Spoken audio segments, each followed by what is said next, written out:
Haleluya, puji Tuhan. Bapak, Ibu, saudara-saudari jemaat Tuhan yang dikasihi oleh Tuhan, selamat sore. Kembali lagi hari ini Jumat 20 Agustus 2021. Sesuai jadwal ibadah kita, kembali kita ada dalam ibadah doa, perenungan dan pembelajaran firman Tuhan. Mari Bapak Ibu dapat mengikutinya secara online di rumah masing-masing. Karena keadaan situasi kita masih harus secara online dan Bapak Ibu dapat mengikutinya untuk setiap hari Jumat ini. Puji Tuhan.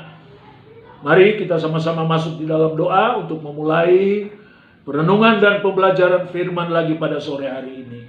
Bapa Sorga, di dalam nama Tuhan Yesus Kristus, kembali lagi sore hari ini dalam ibadah doa, perenungan dan pembelajaran firman-Mu. Kami ada bersama-sama secara online di rumah masing-masing dari jemaat Tuhan untuk mereka dapat mengikutinya. Engkau ada bersama dengan kami, Engkau ada untuk memberkati perenungan dan pembelajaran firman pada sore hari ini. Dari awal sampai akhir, jauhkan dari gangguan, kekacauan, kuasa kegelapan, roh jahat. Dalam nama Yesus, Tuhan singkirkan jauh-jauh. Bawa kami untuk kami fokus, kami terpusat kepada perenungan dan pembelajaran ini untuk terus lebih mengerti apa yang Tuhan mau, apa yang Tuhan kehendaki dalam kehidupan beriman kami kepadamu ya Tuhan. Terima kasih Tuhan, Engkau memberkati hamba-Mu yang akan menyampaikannya. Tuhan tolong berserah kepada tangan kuasa pimpinan Tuhan dalam hikmat yang daripada Tuhan sendiri, urapan yang daripada Tuhan sendiri. Dengan penuh ucapan syukur, mengampuni kekurangan salah kami, layakkan kami di dalam perenungan dan pembelajaran firman sore hari ini. Dalam nama Yesus, haleluya, haleluya. Amin. Puji Tuhan, Bapak Ibu Saudara jemaat Tuhan, kembali lagi dalam perenungan pembelajaran firman.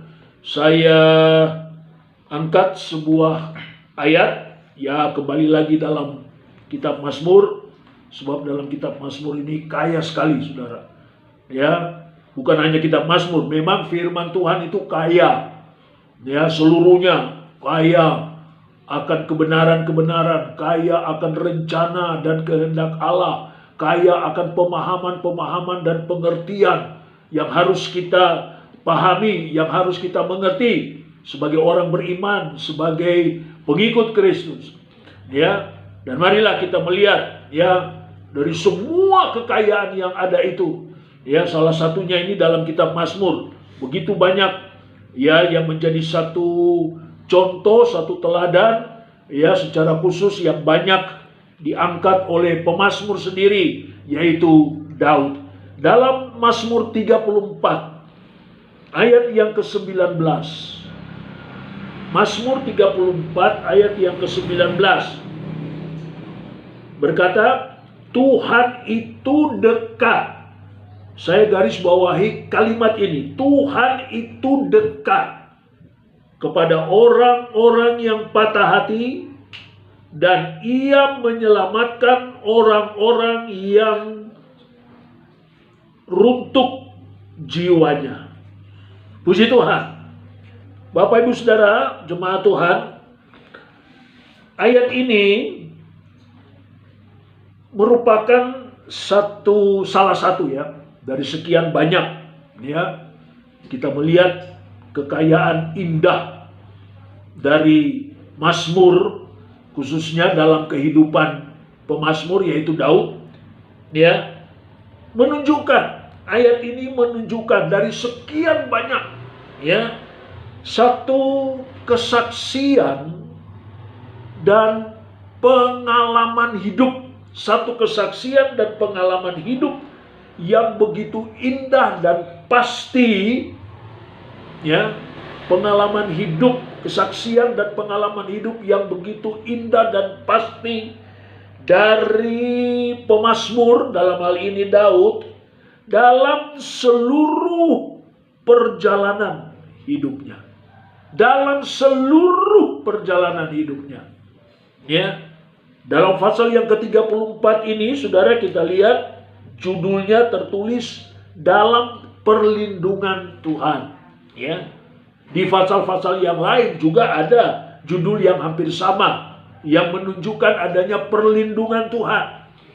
Ya, dan kembali lagi dalam pasal ini Daud menunjukkan, ya saudara-saudara, bagaimana satu pengalaman hidup yang begitu indah sebagai suatu kesaksian dari seluruh perjalanan hidupnya. Kita tahu semua sudah berulang-ulang, ya, Daud ini diangkat dalam setiap pemberitaan firman. Ya, saudara-saudara, kita tahu semua autobiografi daripada kehidupan Daud. Ya, dapat dikatakan sangat luar biasa, saudara-saudara. Ya, Daud adalah seorang yang begitu begitu konsisten dalam imannya kepada Tuhan sejak masa kecilnya. Ya, sejak masa kecilnya. Kalau saudara baca, saudara lihat sejarah dalam kehidupan Daud, saudara-saudara. Ya, sangat luar biasa.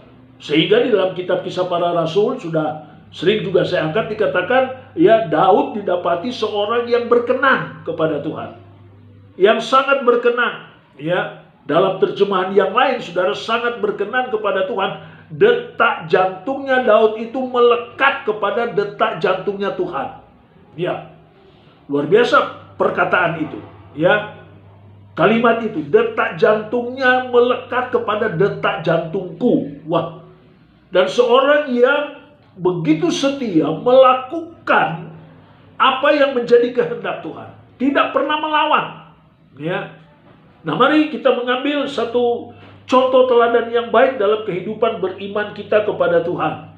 Sekali lagi, saudara-saudara, dalam ayat ini Tuhan dekat kepada orang-orang yang patah hati dan Ia menyelamatkan orang yang remuk jiwanya. Saya katakan tadi, saya tekankan kalimat awal itu yang berkata Tuhan itu dekat. Tuhan itu dekat. Jadi menunjukkan, Bapak Ibu Saudara, bahwa Tuhan itu tidak mau jauh. Yang pertama, ya, Tuhan itu tidak mau jauh, ya, dengan umat kepunyaan miliknya, apalagi buat mereka-mereka yang sedang dalam keadaan sulit, ya, yang sedang patah hati, ya, yang sedang remuk jiwanya, ya. Tuhan tidak mau jauh, Dia ada, Dia dekat, ya, saudara-saudara. Dan yang kedua, Tuhan itu dekat menunjukkan bahwa Tuhan itu tidak akan pernah untuk meninggalkan dan membiarkan kita. Nah, hal ini juga sudah sering disampaikan kepada saudara. Ya, Tuhan tidak akan pernah membiarkan dan meninggalkan, bahkan menelantarkan kita. Tidak akan pernah. Itu pemahaman pengertian Tuhan itu dekat. Dia tidak mau jauh dari kita dan Dia tidak akan meninggalkan, membiarkan, menelantarkan kita. Nah, Bapak Ibu Saudara, apa yang sebenarnya, ya, menjadi satu pemahaman dari ayat ini, menjadi satu pemahaman yang perlu untuk kita pelajari, kita ketahui, saudara-saudara, untuk kita coba istilahnya kita rumuskanlah, ya, saudara-saudara, dari ayat ini, dari pengalaman indah, kesaksian dari seorang Daud ini.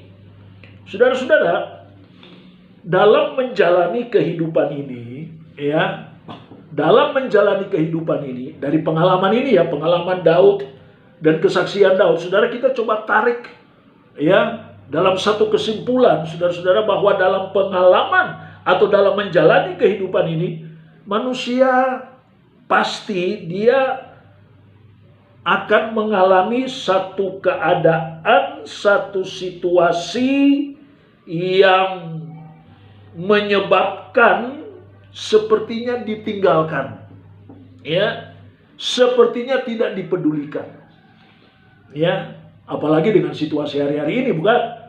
Ya, dalam menjalani kehidupan ini, setiap manusia akan mengalami, ya, pasti mengalami, pernah mengalami, ya, suatu keadaan, suatu situasi yang menyebabkan sepertinya ditinggalkan, sepertinya tidak dipedulikan, ya, sepertinya merasa diri ini kok sepi, ya, saudara-saudara. tidak ada yang mau menolong, tidak ada yang mau dekat, ya. Apalagi kalau dihadapkan kepada masalah yang lebih berat lagi, ya. Sepertinya sudah tidak ada seorang pun yang dapat menolong, ya. Nah, keadaan ini dapat melanda siapapun, siapa saja, saudara-saudara, tanpa terkecuali, tanpa mengenal usia dan status seseorang. Keadaan ini pasti, apalagi kalau sudah dijepit begitu rupa, ya, sudah kepepet begitu rupa, sepertinya kok merasa ditinggalkan, ya, seperti merasa dibiarkan, tidak dipedulikan, ya, pertolongan itu tidak datang-datang, ya, saudara. Ini pasti dialami dalam keadaan ini, ya.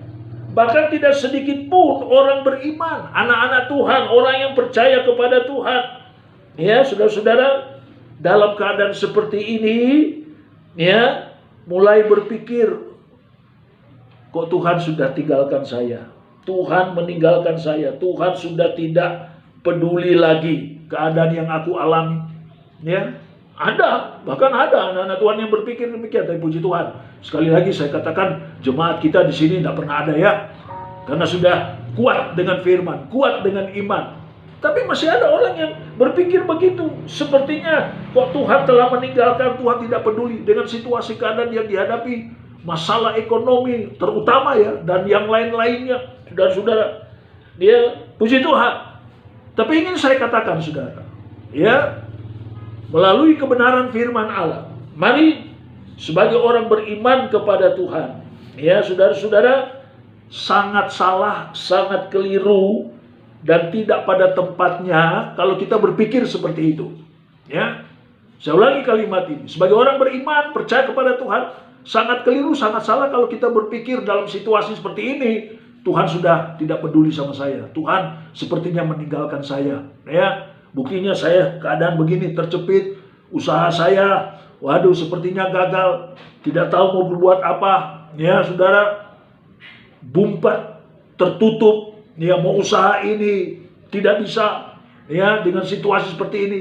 Mari saudara-saudara, saya seringkali katakan, mari kita lihat kebesaran Tuhan, ya, dalam setiap apapun yang kita hadapi. Sangat salah dan sekali lagi tidak pada tempatnya kalau kita berpikir seperti itu. Nah, untuk itulah kembali kepada pengalaman pemazmur, kembali kepada kesaksian pemazmur, ya. Dia pun mengalami keadaan yang begitu terjepit, ya, saudara. Dia pun mengalami keadaan-keadaan yang begitu sulit, sepertinya ditinggalkan. Tetapi Daud tidak mau lari dengan keadaan itu, ya. Daud tidak mau larut dengan keadaan itu, ya, saudara-saudara. Daud tidak mau larut, ya, saudara. Dari kecil sudah tertanam dalam kehidupannya, saudara-saudara, beriman kepada Tuhan, dan itulah yang dia pegang, sehingga dia katakan Tuhan itu dekat, ya, saudara. Masalah persoalan yang berat, yang besar, yang begitu sulit, dia tidak akan membuat Daud itu lari dari Tuhan, ya. Dia tidak berpikir bahwa Tuhan itu jauh dari dia. Dia tidak berpikir bahwa Tuhan itu sudah tidak memperdulikannya. Tidak. Tetap dia yakin, ya, saudara-saudara, dalam masalah persoalan tapi Tuhan ada, Tuhan dekat, Tuhan memperdulikan, ya, Tuhan tidak membiarkan, saudara. Nah, puji Tuhan. Mari Bapak Ibu sebagai orang yang dikasihi Tuhan. Sebab tadi dikatakan, saudara-saudara, dalam ayat ini, saudara, bahwa Tuhan dekat kepada semua orang yang patah hati. Ia menyelamatkan orang-orang yang remuk jiwanya.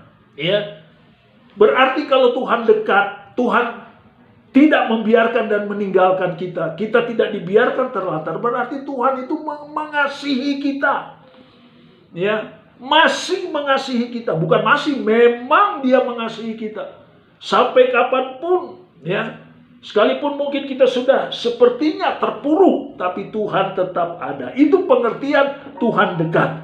Karena Dia mengasihi kita. Saudara, mari sebagai orang beriman, sebagai orang yang dikasihi oleh Tuhan, saudara-saudara, ya, kita pun harus yakin, ya, harus yakin, ya, sekalipun kita mengalami keadaan-keadaan yang sulit, yang sukar, yakin bahwa Tuhan tidak pernah sedikit pun meninggalkan kita dalam keadaan, dalam situasi dan kondisi apapun yang kita hadapi.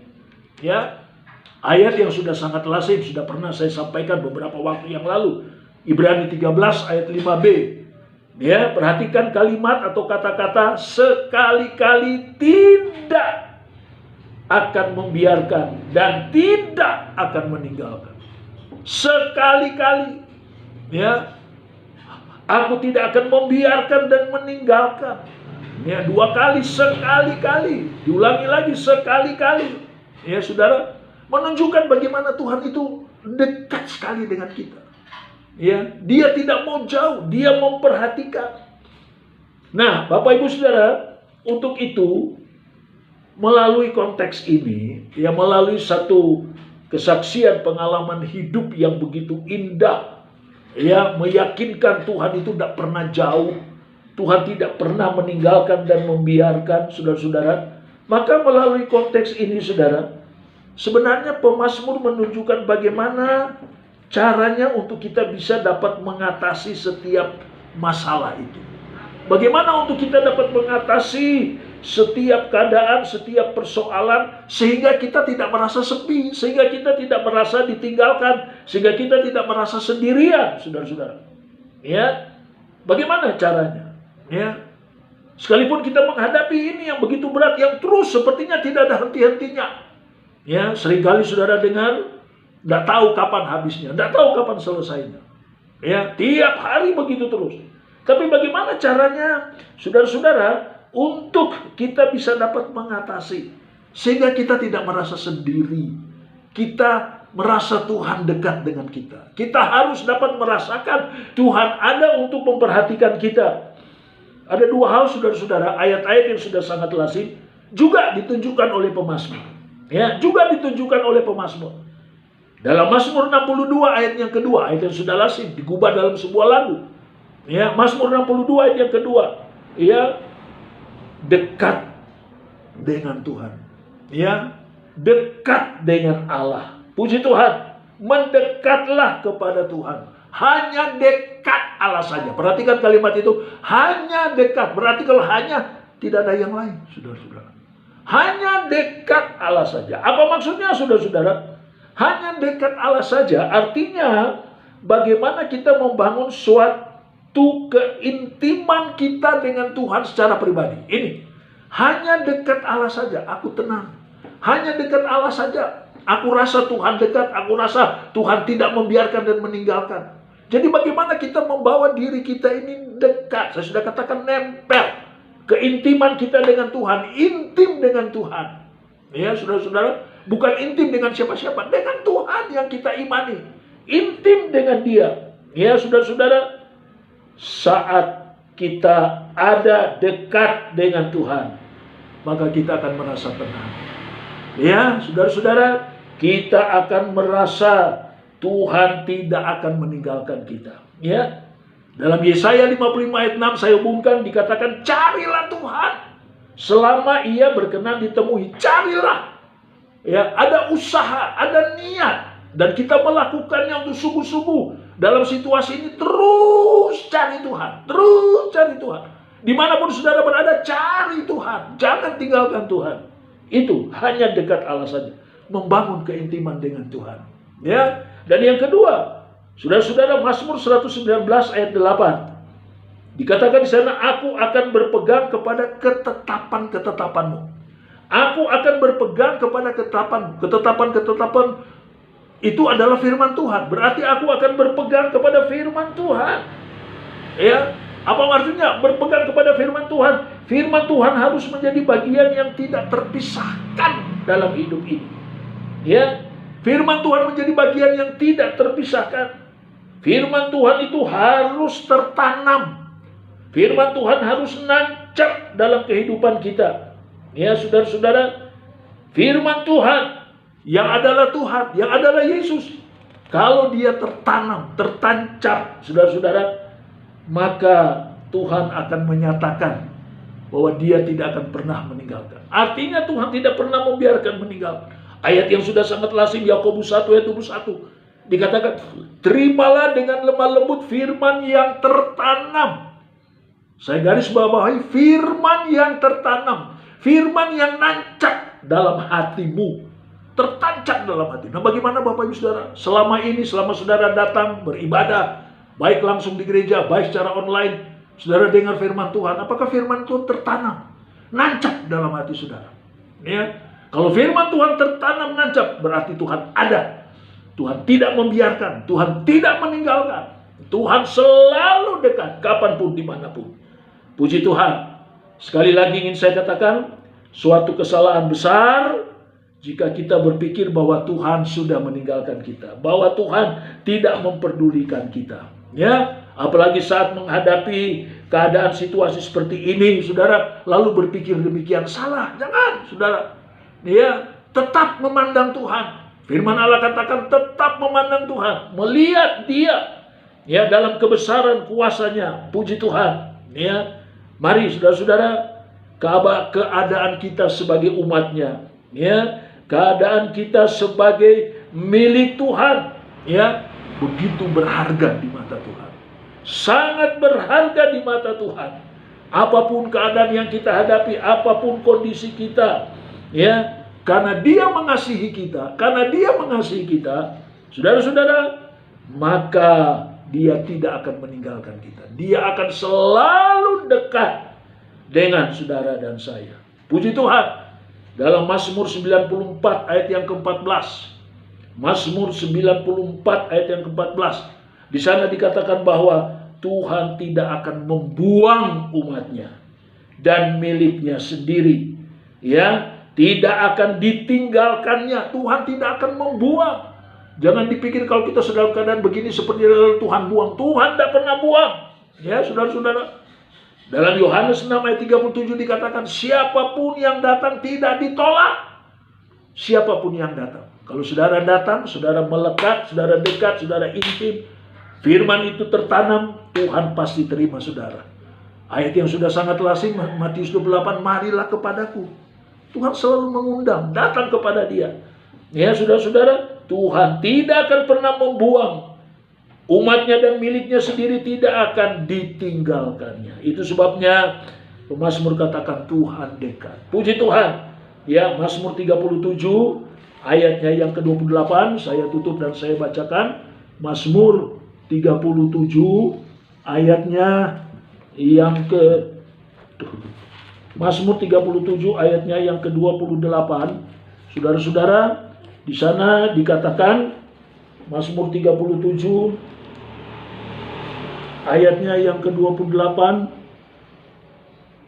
berkata, sebab Tuhan mencintai hukum dan Ia tidak meninggalkan orang-orang yang dikasihinya sampai selama-lamanya. Mereka akan terpelihara. Tetapi untuk orang-orang tidak akan dilenyapkan, ya. Tetapi anak cucu orang-orang fasik akan ditinggalkan. Itu kalimat terakhir, ya. Perhatikan, sebab Tuhan mencintai hukum. Nah, ini kalimat, Ia tidak meninggalkan orang-orang yang dikasihinya sampai selama-lamanya mereka terpelihara. Orang-orang yang dikasih tidak ditinggalkan. Saudara dan saya, kita dikasih Tuhan. Bahkan sampai selama-lamanya kita terpelihara, terjamin, saudara. Diberi makanan-makanan yang bergizi. Tetapi anak cucu orang fasik akan dilenyapkan. Mereka yang tidak mau mengenal, tidak mau percaya, bahkan yang mau melawan Tuhan, ditinggalkan, dibiarkan. Puji Tuhan. Tuhan menolong kita dengan perenungan dan pembelajaran sore hari ini. Mari Bapak Ibu sekalian, tetap ada di dalam Tuhan. Ya, jangan kemana-mana. Sudah sering kalimat ini, ya, dengan tidak bosan-bosannya disampaikan kepada saudara. Ya, memang itu kuncinya. Ya, dalam segala-galanya kuncinya. Jangan meninggalkan sekalipun kita dalam keadaan yang begitu berat menghadapi persoalan-persoalan hidup. Tuhan memberkati, kita masuk dalam doa. Bapa sorga, dalam nama Tuhan Yesus Kristus, terima kasih buat perenungan pembelajaran firman-Mu sore hari ini. Kami bersyukur Kami adalah orang-orang yang dikasihi oleh Tuhan. Dan kalau Tuhan mengasihi kami, berarti Tuhan tidak akan pernah meninggalkan kami. Tuhan tidak akan jauh dari kami. Tuhan akan selalu dekat. Tuhan akan selalu memelihara. Tuhan selalu melindungi. Ya, Tuhan selalu akan menutupi kami dengan kuat kuasa-Mu. Dan biarlah firman-Mu akan terus tertancap, tertanam di dalam kehidupan kami. Untuk kami selalu dekat dengan Tuhan. Kami pun selalu dekat dengan Tuhan. Dan Tuhan akan dekat dengan kami. Terima kasih Tuhan. Berkati kebenaran firman-Mu, meteraikan sore hari ini. Berkati seluruh jemaat Tuhan di rumah masing-masing. Sementara mereka mendengarkan, mengikuti secara online di dalam nama Yesus. Berkati kehidupan mereka, rumah tangga, usaha, pekerjaan, mata pencarian, anak-anak dalam studi sekolah. Berkati. Apa yang mereka perlukan, butuhkan, Allah sediakan, cukupkan. Masalah persoalan yang mereka hadapi dalam nama Yesus, Tuhan angkat, lepaskan, berikan kemenangan. Berdoa buat jemaat-jemaat Tuhan yang dalam keadaan sakit, keadaan susah, keadaan sulit, siapapun mereka, dalam nama Yesus. Sekali lagi buat Ibu Lucy kakinya, Bapak Sigit kondisi fisiknya, Bapak Supriyanto kuatkan, hiburkan terus. Ibu Lili yang banyak kali mengalami kesehatan terganggu, dalam nama Yesus. Berdoa buat Ibu Lia juga terus, Tuhan pulihkan. Ibu Mesyem dalam masalah persoalan yang dihadapi, dalam nama Yesus. Anak Beradet juga dalam nama Yesus. Dan yang lain-lainnya yang tidak sempat kami sebutkan, dalam nama Yesus, jamah, dan berikan kemenangan. Dan sakit sembuh, masalah persoalan Tuhan sudah angkat dan berikan kemenangan. Dengan penucapan syukur, berkati semuanya. Kembali lagi buat seluruh jemaat Tuhan. Apa yang selalu mereka beri dan buat bagi Tuhan. Dari seluruh korban persembahan, korban tantangan, korban ucapan syukur, Allah berkati. Bahkan perpuluhan milik Tuhan yang mereka bawa, mereka kembalikan. Firman-Mu akan terus mengajar dan mengingatkannya. Dan sebagaimana janji firman-Mu, tingkap-tingkap sorga, pintu langit sorga, Tuhan curahkan dengan limpahnya kepada semua jemaat Tuhan yang sangat mengasihi Tuhan dan pekerjaan Tuhan, dalam korban persembahan, dalam perpuluhan yang mereka bawa. Dengan ucapan syukur, bawa kami besok minggu kembali lagi untuk kami dapat beribadah kepada Tuhan. Dalam berkat nama Yesus, tutup perenungan pembelajaran firman pada sore hari ini. Haleluya, haleluya. Amin. Tuhan memberkati Bapak Ibu Saudara sekalian.